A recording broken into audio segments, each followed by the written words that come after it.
Muchos le conocerán por su apellido, Prol, que era su nombre de guerra por el que le conocían cuando jugaba como delantero centro, por ejemplo en el Compos, en el Lugo, en el Pontevedra o en Mallorca, en el equipo de Badía de Calamiñor. En segunda división, todos ellos, en segunda división B concretamente. Compaginó esa actividad semiprofesional con sus estudios de psicología para licenciarse por la Universidad de Santiago de Compostela, pero una rotura del tendón de Aquiles truncó su progresión como futbolista. Tras 17 años de experiencia como psicólogo en un ayuntamiento de Mallorca, regresó en el año 2005 a Santiago, en donde abrió una consulta que está especializada en niños y adolescentes. Don Julio Prol, muy buenas noches. Hola, buenas noches. Y bienvenido. Hemos dicho bien, ¿no? Hemos dicho bien todo. Usted tiene más de 24 años, nada más y nada menos que de experiencia como psicólogo, por lo que ha visto pasar por su consulta, me imagino que prácticamente de todo. ¿Qué cree que ha cambiado en los jóvenes, por ejemplo, de nuestra generación respecto a los de ahora? Bueno, los cambios que ha habido, pues un poco también ha sido motivado por los cambios sociales, ¿no? Es decir, la sociedad ha cambiado, los jóvenes han cambiado y todo eso ha producido unos cambios. Entonces, hay gran parte de esos cambios que no se han adaptado bien un poco a lo que son esas necesidades, ¿no? Entonces, se han producido dificultades o producen problemas que efectivamente necesitan su tiempo para ir acoplando y para resolver esas situaciones que no están bien ajustadas. Pero esos desajustes, ¿qué problemas causan principalmente en los jóvenes de hoy en día? Hombre, en los jóvenes sobre todo hay una parte que son importante en la creación de valores, ¿no? Es decir, ahí se crea, hay un vacío un poco. Ahí fallamos. Ahí fallamos todos un poco, ¿no? Es decir, lo que hablamos un poco de lo que es la sociedad, los cambios, ¿no? Es decir, los padres trabajan ambos en muchas familias, se han creado muchas necesidades, tenemos poco tiempo, entonces todas estas situaciones conllevan, pues efectivamente, que la transmisión de los valores no se puedan hacer de una manera clara. Acaba de comenzar el curso escolar, ¿qué le recomendaría usted, por lo tanto, a los padres y también a los alumnos, claro? Bueno, yo creo que, por ejemplo, lo más conveniente cuando se empieza un curso escolar requiere unos ciertos cambios debido, bueno, a las vacaciones que hemos tenido y que es necesario, pues, de alguna manera apuntalar desde un buen principio, ¿no? Una de las, para mí, las claves básicas es que desde el principio se produzcan un hábito, ¿no? Es decir, el estudio no deja de ser un hábito, entonces si nosotros somos capaces de implantar un hábito, tanto los niños como los padres, ¿no? En este caso, pues le vamos a generar unas ciertas ventajas después a la hora de poder llevar los estudios con cierta holgura y con, bueno, con la naturalidad posible de poder disfrutar también y no tener esas dificultades que se van acumulando porque no le dedico el tiempo necesario, porque los resultados no son los adecuados. Es decir, creo que lo más importante en el estudio es crear esos hábitos y después reforzar lo que es el esfuerzo en esa responsabilidad. Los seres humanos, me he dado cuenta, y los niños también, somos seres de rutina, es decir, en ocasiones las rutinas nos vienen bien. Sí, es que las rutinas, es decir, a veces las rutinas se consideran que son como muy cansinas, ¿no?, por repetir lo mismo, pero es que las rutinas nos dan seguridad, es decir, los hábitos en los cuales nosotros intentamos llevar a cabo algo de una manera metódica, a nosotros nos dan confianza, nos dan seguridad y al final nos permiten alcanzar los objetivos, ¿no? Es decir, en los niños, pues desde pequeñitos, cuanto más se le inculquen ese tiempo necesario para poder aprender, para poder adaptarse a los conocimientos que va adquiriendo, aportarle nosotros, los padres como padres en esas épocas, unas ciertas posibilidades de que esas rutinas de alguna manera se vayan produciendo, pues eso conseguiremos que los niños alcancen unos niveles de seguridad en cuanto a los estudios. Imagino que por su consulta pasan muchos padres que dicen, mi hijo se porta mal en clase, ¿por qué ha cambiado tanto la situación en las aulas de hace, por ejemplo, 20 años a esta parte? Bueno, porque yo creo que es un cúmulo de circunstancias, ¿no? Es decir, lo que hablamos un poquito al principio, esos cambios no hemos sido adaptados, entonces los padres como padres fallamos, la escuela falla como falla, la sociedad falla también, entonces es un cúmulo, ¿no? Entonces los niños a veces les falta esa situación de encontrarse en las escuelas bien y se producen pues dificultades porque a veces no se dan respuestas a los problemas que producen algunos niños. En cualquier caso, ¿no es cierto que muchos padres descargan en el psicólogo parte de la responsabilidad que tienen como padres? Claro, es decir, la responsabilidad yo creo que es única y no se puede transmitir. Es decir, los psicólogos, es decir, nosotros lo que aportamos son ayudas para que ellos apliquen con sus hijos, ¿no? Es decir, yo siempre hago una comparación un poco, a lo mejor no tiene mucha similitud, pero sí que tiene posibilidad de decir, yo llevo el taller para que me arreglen el coche, ¿no? Pero yo no puedo llevar a mi hijo para que me lo eduquen. Es decir, yo tengo que aportar todo lo que es necesario y si fallo o tengo alguna posibilidad en que eso no se cumpla, asesorarme o pedir ayuda para que eso se vaya corrigiendo. Por cierto, y de vuelta a lo de las aulas, ¿qué le parece a usted? Ya le estoy pidiendo su opinión personal, también como profesional si quiere, la ley que aprobó el gobierno de Núñez Feijóo para intentar devolver la autoridad del profesor en las aulas. En las aulas. Hombre, yo creo que la figura de autoridad nunca debió de terminar, ¿no? Es decir, nosotros todos nos educamos siempre con la figura de autoridad, ¿vale? Distinto a lo que antiguamente se conocía como autoritarismo, es decir, esa diferencia. Entonces, la figura de autoridad es la que nos da un referente, es decir, una persona cuando tiene o ve a una persona con esa autoridad, entonces va a aceptar las normas, pero si no la ve como autoridad, va a discutirle y le va a intentar no cumplir esa norma porque efectivamente no representa esa autoridad. Entonces, los maestros ya no deberían haber perdido, digamos, esa autoridad y, lógicamente, como pasan muchas cosas, después hay que casi como obligarla, ¿no? Es decir, hay que buscar los medios para forzar esa situación para que vuelva a ser la normalidad. Pero quizá eso no se produce también porque hemos pasado de una sociedad otrora represora, etcétera, de un modelo demasiado estricto, demasiado duro, a olvidar que para lograr un objetivo hay que hacer un sacrificio y que cuando no se consigue, pues en ocasiones hay, entre comillas, castigo, ¿no? Efectivamente. Y premio cuando se logra. Sí, es que yo creo que ahí está un poco, ¿no? Es decir, también esas diferencias, es decir, hemos pasado de que efectivamente vivíamos como muy bajo una represión alta y ahora parece que muchos padres, ¿no?, de la generación de aquel momento, parece que ahora es como diciendo, bueno, mi hijo tiene que conseguir todo a base de como sea, ¿no? Y nos olvidamos de que se consiguen gracias al esfuerzo, al sacrificio, a la disciplina, no se consiguen porque yo... De forma gratuita. Claro, ni que yo se los dé, porque entonces eso es crearle una situación que más adelante le va a crear problemas. Soy padre de una niña de 3 años, acaba de comenzar naturalmente su etapa escolar, el cole de mayores, como dice ella, sí. Y en esa etapa hay una fase inicial que usted conoce también muy bien, que se llama fase de adaptación. ¿Qué le parece? Para mí sobra. Ya sé que en mis tiempos se dejaba a los alumnos quizá demasiado desasistidos, ahí te quedas en el colegio y que se arregle. Pero quizá estamos exagerando demasiado en que el niño no tenga un trauma, que no se produzca demasiado, no sé.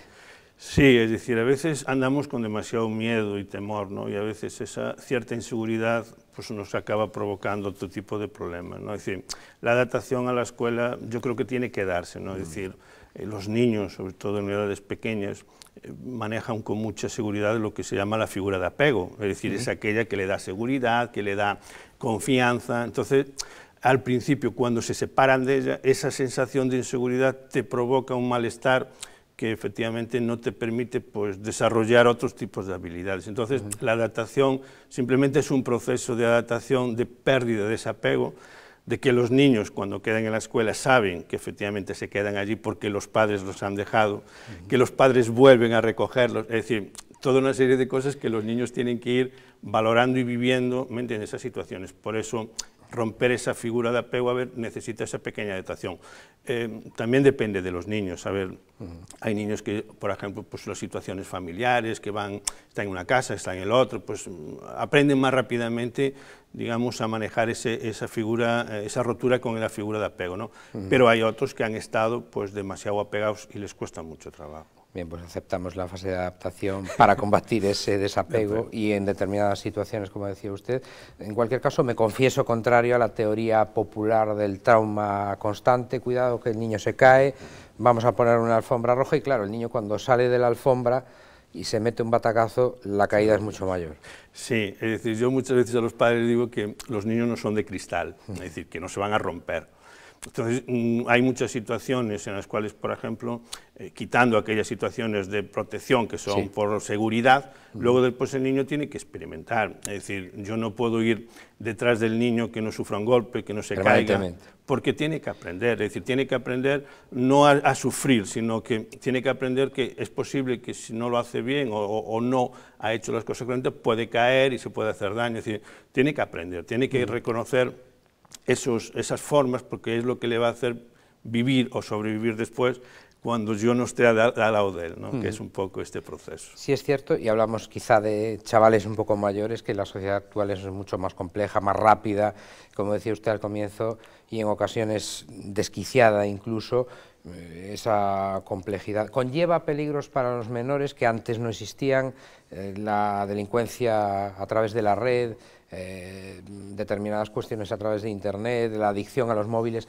Ha visto pasar por su consulta en Compostela, recordamos a nuestros espectadores que Julio Prol tiene su gabinete en Compostela, ¿ha visto pasar a muchas personas, a muchos chavales con este problema? Sí, es decir, no a muchos, pero sí que he visto casos de los cuales han venido a la consulta y de otros casos que, bueno, que tenía conocimientos de ellos a través de otras personas, ¿no? Los videojuegos también. Sí, es decir, yo creo que todos estos mecanismos o aparatos que me parecen que están bien, es decir, que son parte del avance y del desarrollo, ¿no?, de la tecnología, y que nosotros, pues lógicamente, creo que la tenemos que aceptar como un sistema de mejorar nuestra calidad de vida. El problema no está en tenerlo, es decir, en que estén ahí, el problema es el uso. Saber usarlo. Efectivamente, el uso que le damos a ello. Entonces, claro, si no hay una especie de control o normas que den un poco esa posibilidad, pues los niños van a manejar su tiempo. Si él se entretiene mucho jugando a un videojuego, nadie controla esa situación, pues lógicamente ese juego va a ser como una especie de orientación para él, en donde él se encuentra bien, se encuentra a gusto, nadie le molesta, él disfruta de jugar y claro, pasa muchas horas que al final eso se convierte en cierta obsesión, ¿no?, que es lo que decíamos. ¿Pero eso para usted es difícil de corregir después, es complicado? Claro, después es difícil corregirlo porque dependiendo de la cantidad de tiempo que tenga y de la cantidad de, efectivamente, de facetas que haya pasado, ¿no? Porque si es al principio, cuando empiezan un poco y se corrigen, no hay ningún problema, ¿no? Pero cuando ya tiene, es decir, ha dejado a lo mejor, que es lo que decimos, se ha convertido en esa obsesión, ha apartado a lo mejor sus amigos, los ha dejado actividades deportivas, los estudios los deja, entonces eso le está canalizando su vida y es por donde él va a mirarse. Entonces, ahí es en donde surgen esos problemas que lógicamente no deben de llegar ahí. Por eso el control por parte de los padres en edades prudenciales o cuando es menor de edad es muy conveniente para que juegue, evidentemente, como una diversión y como una especie de premio a sus actividades o a sus responsabilidades, pero siempre con una limitación en el tiempo. Otro gravísimo problema, don Julio, esto es evidente, es la adicción a las drogas, el consumo desmesurado de alcohol y sin control. ¿Qué puede hacer un psicólogo ante esos casos?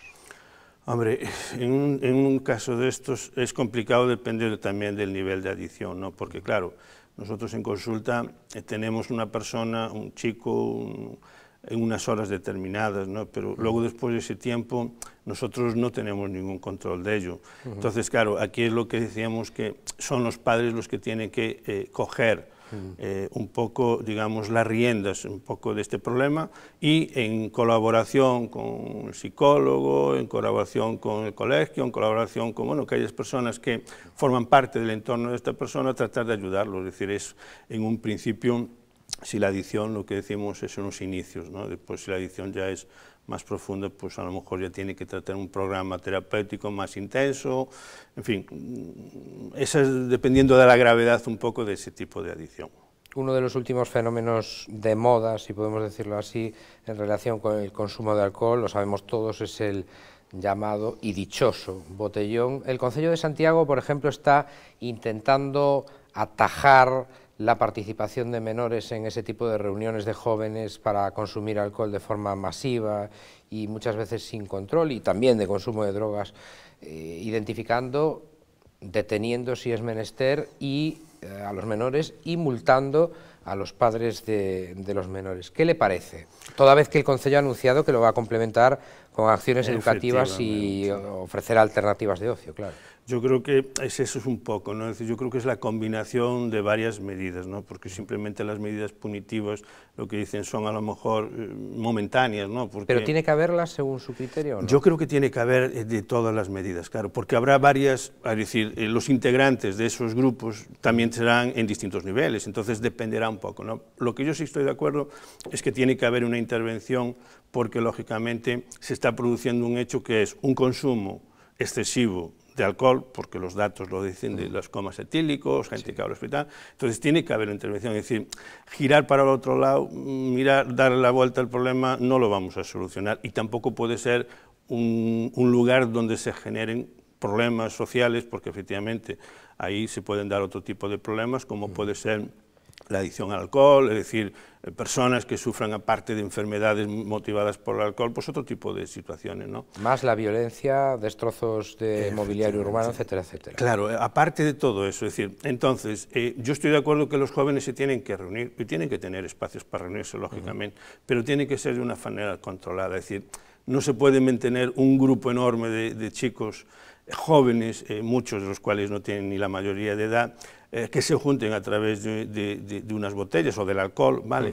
Y que no haya decir, una regulación o un control. Es decir, yo creo que se tienen que generar espacios alternativos de ocio, donde evidentemente pues, los chicos, que aquellos que lógicamente entiendan que aquella situación no es la idónea, puedan de alguna manera aprender a divertirse de otra manera diferente a ingerir alcohol o otras sustancias, y luego aquellos que no son capaces de asumir esta situación, pues un poco pues aquellas medidas o aquellas multas o aquellas situaciones que de alguna manera vayan haciendo que vayan dejando un poco esa situación.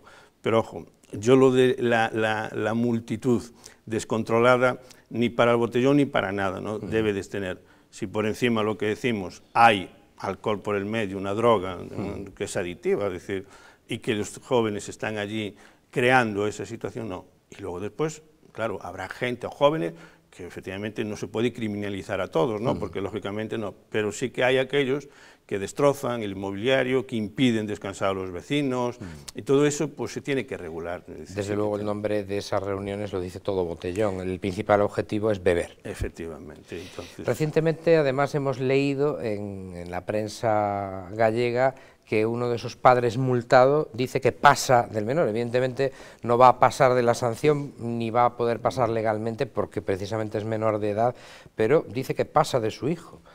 ¿Qué le parece a usted esa postura? Hombre, a mí me parece un poco desagradable esa acción, ¿no? Se porta mal, paso, no miro, claro, y paso de él, ya, como se dice vulgarmente. Yo creo que como padre tienes unas responsabilidades, ¿no? Es decir, es muy fácil coger y decir, mira, tú estás aquí, pero cuando tengas problemas yo no quiero saber nada tuyo, ¿no? Es decir, esa responsabilidad, claro, tampoco es la cuestión de que, por ejemplo, ese padre ahora coja a su hijo, lo lleve para casa y que a lo mejor lo encierre allí, tampoco es la solución, pero él sí que tiene que tomar normas, lo que decíamos antes, si él no puede o no es capaz o no tiene la forma de poder llegar a él, pues tendrá que pedir ayuda, es decir, creo que hay ciertos mecanismos que tenemos que resolver, ¿no? Es decir, lo que no podemos es, mi hijo, yo soy responsable de mi hijo ha cometido, pues en este momento, pues esa infracción y yo no quiero saber nada de él, ¿no? Es decir, que eso me parece un poco vamos, digno de mención por parte del padre por la dejadez que hace de sus funciones. Usted trabaja, ya por último, don Julio, también para un departamento de recursos humanos. ¿Qué diferencia hay entre trabajar en un ayuntamiento, como ha trabajado usted, en un departamento de recursos humanos y en una consulta? Bueno, yo más que diferencias lo que haría era una conjunción entre sí, son personas, ¿no? Es decir, trabajas con personas, ¿no? Al final es todo lo mismo. Efectivamente, trabajas con personas y lógicamente por las cuales tú te comunicas con ellas, quizás son a lo mejor los objetivos diferentes, ¿no? En la consulta pues una persona viene a intentar resolver una situación que le causa un malestar, un problema. En recursos humanos lo que tratas es de que las personas que están formando ese trabajo, pues se encuentren importantes, se sientan importantes dentro de la empresa, que intenten pues crear un buen ambiente laboral, que ellos mismos se encuentren satisfechos con lo que hacen y tratar pues de minimizar un poco los conflictos, ¿no? Y en la consulta solucionar problemas, evidentemente, claro, de toda índole, ¿no? De toda índole, en las que podamos dar soluciones y que nosotros, bueno, seamos capaces de dárselo, ¿no? Es decir, que es un poco esa un poco la función de la consulta, ¿no? Y luego me decías, me parece que en ayuntamiento me decías, en el ¿no? ayuntamiento pues imagino que lo mismo, pero adaptado a la realidad Eso municipal. es, en los ayuntamientos trabajas mucho más a lo mejor con servicios sociales, pues precisamente por esos motivos, ¿no? Esos padres que a lo mejor dejan de utilizar su responsabilidad con los hijos, pues tratas de ayudar, tratas de dar soluciones, un poco va por ahí los lados en el ayuntamiento. Pues nos encanta que trabaje con personas, que siga haciéndolo, nosotros también lo hacemos